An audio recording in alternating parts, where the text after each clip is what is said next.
All right, so today we are diving deep into some epic tech fails.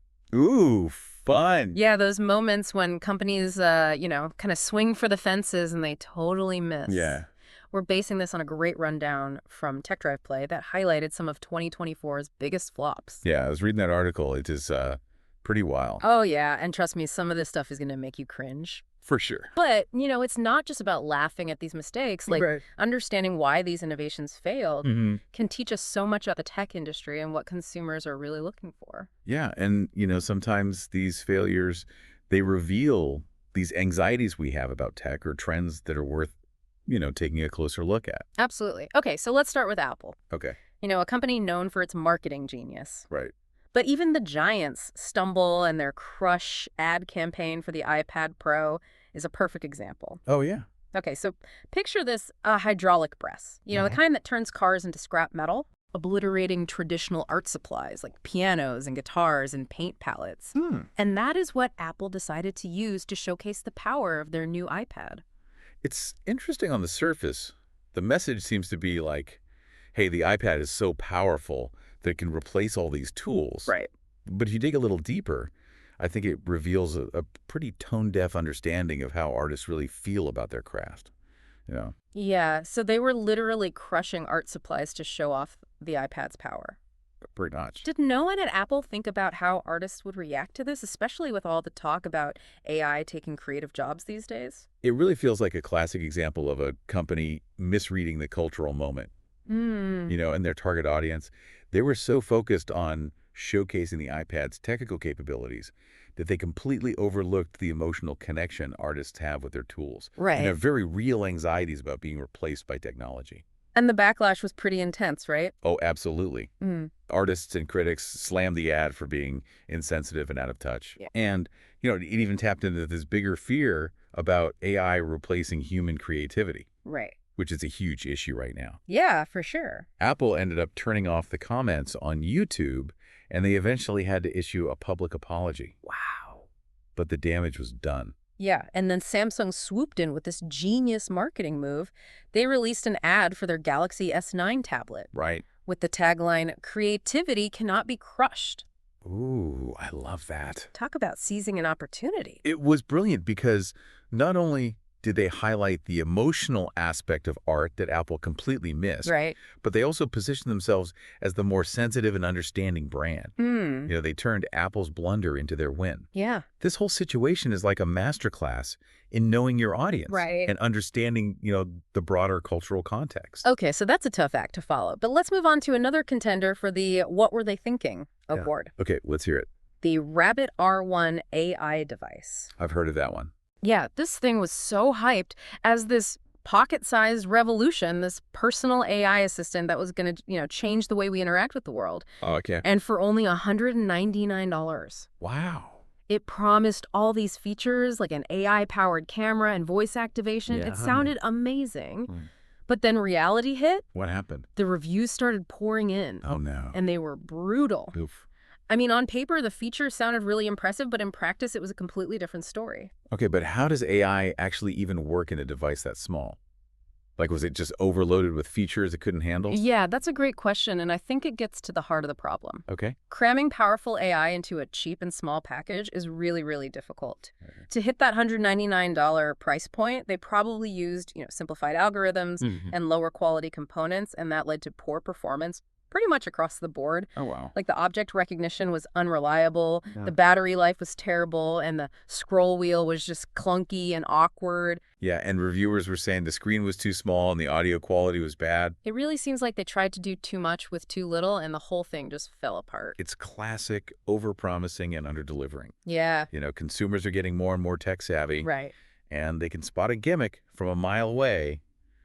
If a device doesn't live up to the hype, they're going to call it out. Yeah, definitely. Okay, speaking of hype, let's talk about a product that generated a ton of buzz. The Apple Vision Pro. Oh, yeah, the VR headset. Yep, priced at a hefty $3,500. Wow.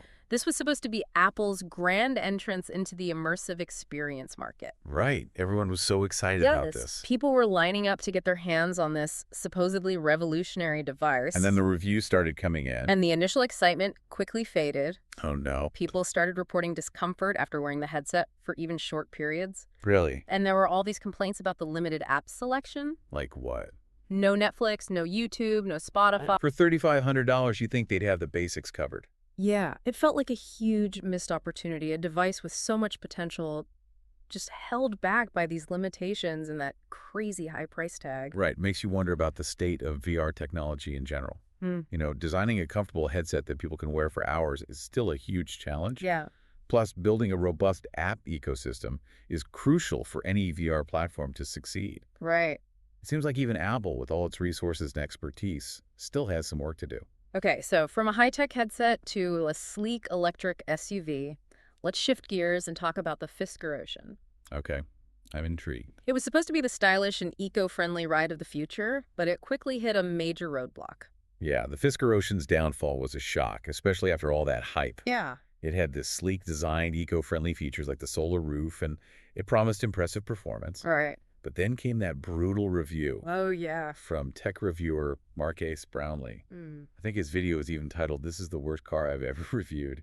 Well, It exposed all these flaws, Like what? like frequent warning lights and glitchy software, and even an unreliable key fob. Oh, wow. It was like a parade of problems that you just wouldn't expect Right. in a brand new car. Especially one that costs a premium. Exactly. Yeah, that review was pretty devastating, and it made a lot of people wonder, like, what was going on behind the scenes at Fisker? Yeah. Were they rushing the production process?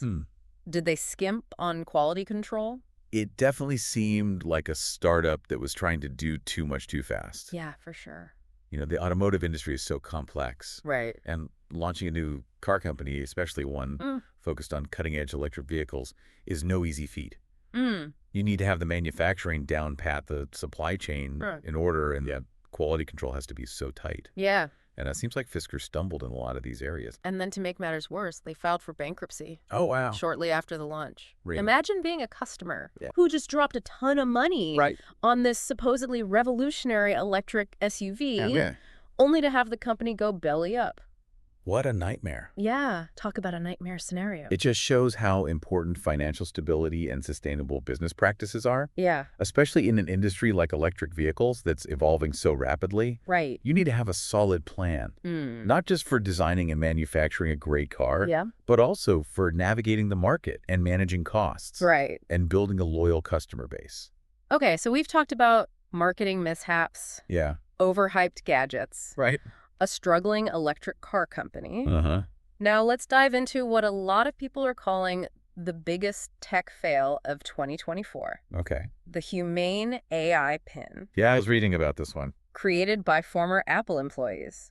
This is supposed to be the smartphone killer, Oh, this revolutionary way to interact with technology without being tethered to a screen. interesting. But the reality turned out to be very different. Yeah. I heard it wasn't great. The Humane AI pin was definitely ambitious. Yeah. It combined this wearable pin, voice commands, a projector, and AI capabilities Wow. to create this hands-free, screen-free experience. Right. But it seems like it tried to do too much, Yeah. and it ended up not really doing any of it that well. I remember seeing the demos and thinking, wow, that's pretty cool. Mm-hmm. But then I also wondered, how does this actually work in real life? Yeah. Like, are you going to be projecting things onto your hand Right? while walking down the street? Yeah, it did seem a little impractical. Yeah, it seemed awkward and impractical. And those weren't the only issues. Oh, really? Reviewers found the voice commands were sluggish and often inaccurate. The projector quality was bad and anything but dim lighting. And the device itself was heavy and uncomfortable to wear. Oh, no. Plus, the battery life was awful. 2 to 4 hours of use. That's terrible. That's less than some earbuds. right. It's like they forgot that portability is important. Yeah, for a device that's supposed to replace your smartphone. It's like they focused so much on the wow factor Yeah. that they overlooked some basic stuff. Right. Like usability and practicality. And then on top of all that, they had to send an email warning customers about a potential battery fire hazard Really? in the charging case. Oh, wow. Yeah, that's a major red flag. Yeah. It's one thing to have a device that's clunky or underperforms. But it's another thing entirely to have one that could be dangerous. Right. That can just destroy consumer trust. Yeah, especially when it's a brand new product Right. and a relatively unknown company. Absolutely. The Humane AI Pin's failure really shows how important thorough testing and quality control are. Yeah. You can't just rush a product to market without making sure it's safe and reliable. Right. Especially when you're dealing with batteries and components Yeah. that could pose a risk to users. So we've seen a range of tech fails today, from tone-deaf marketing campaigns to poorly executed products and even potential safety hazards. What are some common threads that run through all of these stories? What can we learn from these missteps? Well, one common thread I've noticed is this tendency to prioritize hype over substance. We live in a world where everyone's trying to create the next big thing. Right. And sometimes that pursuit of novelty overshadows the essential elements of a successful product. Like what? Functionality, usability, and reliability. It's like they get so caught up in the wow factor that they forget about the basic things that make a product useful and enjoyable to use. Exactly. Another takeaway is how important it is to understand your target audience. Right. And their needs. Yeah. You can't just create a product in a vacuum and expect it to resonate with everyone. Right. You need to think about who you're trying to reach. Yeah. What problems you're solving for them and what their expectations are. Like with the Apple Crush ad. Exactly. They were so focused on the iPad's technical prowess. Right. That they missed that emotional connection artists have with their tools and those anxieties about being replaced by AI. Exactly. And with the Rabbit R1, they assumed people would sacrifice performance and quality for a low price. But they underestimated how important a smooth and reliable user experience is. Right. And with the Humane AI Pin, they were so caught up in that futuristic vision that they overlooked basic requirements for a wearable device like comfort and battery life. So what can companies do to avoid these same mistakes? That's a good question. Is there a way to balance innovation with practicality? Yeah, and consumer expectations. Right. It's a tough balance to strike, but I think the key is starting with a deep understanding of your target audience and their needs. Right. Don't just create a product because you think it's cool. Yeah. Or because you want to be first to market. Right. Create a product that solves a real problem for people and enhances their lives in a meaningful way. And once you have that foundation, you can start thinking about the bells and whistles, innovative features that make a product stand out. Exactly. But those features should always serve the core functionality and usability of the product. Right. Don't let the hype overshadow the substance. And what about us, the consumers? Yeah. What can we learn from these tech fails? That's a great question. How can we be more discerning and avoid getting caught up in the hype? Well, I think the key is being informed and being critical. Yeah. Don't buy into the marketing hype. Right. Do your research. Read reviews from reputable sources. And think about your own needs and priorities before you buy anything. So it's like being a detective. You're gathering evidence and piecing together the truth before you make a judgment. Exactly. And remember, it's okay to wait. Sometimes the best approach is to let the hype die down. Yeah. And see how a product performs in the real world before jumping on the bandwagon. Patience can definitely be a virtue. Yeah, especially with tech. Now, before we wrap up, I want to get your thoughts on the bigger picture. Okay. What do these tech fails tell us about the state of innovation today? Are we pushing too hard too fast? Yeah. Are we losing sight of what really matters? That's a really interesting question. And yeah, I think it is something a lot of people are thinking about right now. Like, on the one hand, you know, we've seen incredible advancements in tech in recent years. Oh, yeah, for sure. Stuff that would have been science fiction like a decade ago. Right, exactly. But on the other hand, there's this feeling that maybe we're getting a little too caught up in the hype in the race to be the first, the biggest, the most innovative. It's like we're so focused on what's next that we forget to appreciate what we already have. Yeah, and whether it's actually making our lives better. And, you know, I think these tech fails are a reminder that progress isn't always a straight line. Hmm. There are going to be bumps, there are going to be setbacks, and sometimes we just need to step back and think about our priorities. So what does that mean for the future of tech? Yeah. Are we headed for a crash, or is this just a course correction? I don't think it's a crash, but I do think it's a wake-up call. Hmm.